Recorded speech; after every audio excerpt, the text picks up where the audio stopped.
And somehow that's exactly when it starts to fall apart.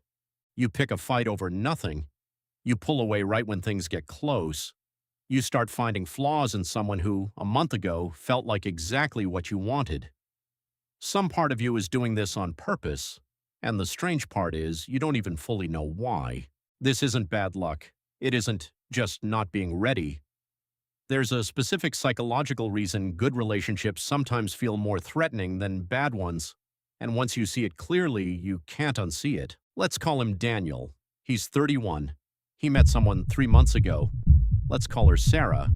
And for the first time in years, things are actually easy. She's consistent. She's kind. She checks in without being asked.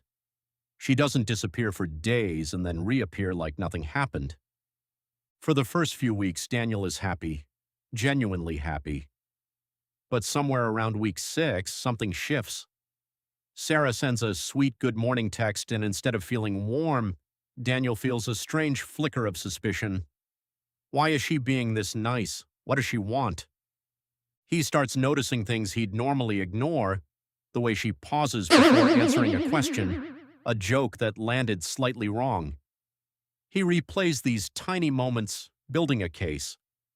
Not because the case is strong, because some part of him needs a reason to not fully trust this.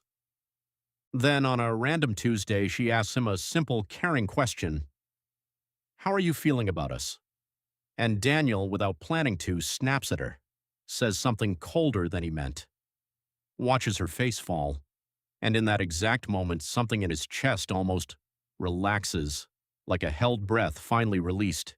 He created the exact thing he was afraid of, and some part of him feels relieved that it happened. If any piece of this sounds familiar, the fight that came from nowhere, the sudden coldness towards someone who was being nothing but kind, you're not a bad partner. You're running a very old, very specific piece of protective code. Here's what's actually happening. For most people who do this, safety and love were not reliably paired together early in life. Maybe love came with conditions, maybe it came with unpredictability, warmth one day, distance or criticism the next. Maybe it simply wasn't consistent enough to trust. When that's your early template, your nervous system learns something specific. Love that feels calm and safe is unfamiliar, and unfamiliar is dangerous. Not consciously. Nobody sits down and decides this, but your body learns to associate the tension, the uncertainty, the slight anxiety of, will they stay, with what love is supposed to feel like. So when you're finally in something calm, something that doesn't have that familiar undertone of anxiety, your nervous system doesn't read it as safety. It reads it as wrong. Something is missing. Something must be off. Because peace doesn't match the internal definition of love you were handed.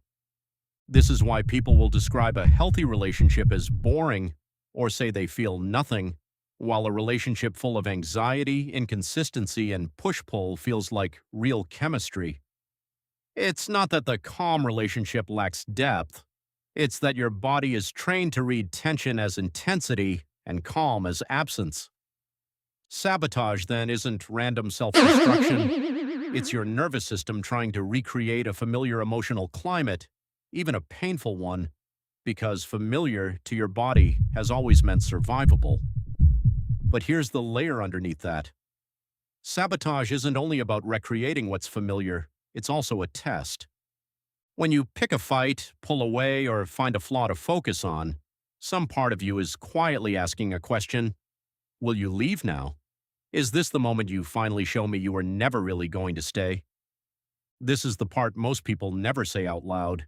Sometimes it's easier to destroy something good on your own terms than to risk it being taken from you on someone else's terms. If you're the one who ends it, you get to control the ending. You get to protect yourself from the version of the story where you were simply not enough, and they walked away without you seeing it coming. Sabotage, at its core, is often an attempt to have some say in your own heartbreak. This shows up in different ways. There's the person who, every time a relationship starts feeling serious, suddenly becomes hyper-focused on their partner's flaws. Flaws that were always there, but only become unbearable the moment things get close. There's the person who goes quiet and distant right after a genuinely good, vulnerable conversation, not because they felt nothing, but because they felt too much. and closeness that intense needs to be regulated back down to something that feels survivable. There's the person who provokes an argument the night before something meaningful, an anniversary, a trip, meeting the family, almost as if some part of them needs to introduce chaos before the moment gets to mean too much. In every version, the surface behavior looks like conflict. Underneath, it's the same mechanism, closeness rising past a certain threshold, and an old system stepping in to bring the temperature back down to something familiar. Here's the twist most people miss. The instinct is usually to try to control the sabotaging behavior directly, force yourself to not start the fight, force yourself to not pull away, white-knuckle your way through the discomfort. This rarely works for long because you're fighting the symptom, not the belief underneath it. The real shift happens when, instead of trying to suppress the urge to sabotage, you get curious about the exact moment it shows up. Because that moment is data, it's telling you precisely where your internal alarm for "this is too safe" gets triggered. The question that actually changes something isn't, "how do I stop doing this?" It's, "what does closeness feel like right before I pull away, and what old feeling does that closeness resemble?" Often the honest answer is something like, "it feels like the version of me that got too attached before and got hurt for it." Or, "it feels like the vulnerability I showed once that wasn't met with care." Once you can name that specific memory or belief, the sabotage starts to lose some of its automatic power. You're no longer reacting blindly to a feeling you can't name. You're recognizing an old alarm system going off in a house that isn't on fire anymore. So the next time you feel that flicker, that urge to create distance right when someone gets close, to find the flaw, to start the fight that comes from nowhere, try pausing before you act on it. Not to force yourself to feel differently, just to notice, this reaction is old. It was built to protect a version of you that needed it. It might not be protecting the version of you that exists right now. You don't have to trust the calm all at once.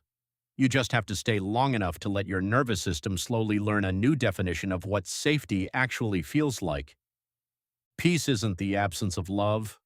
Sometimes it's the first time you're finally getting to feel it clearly.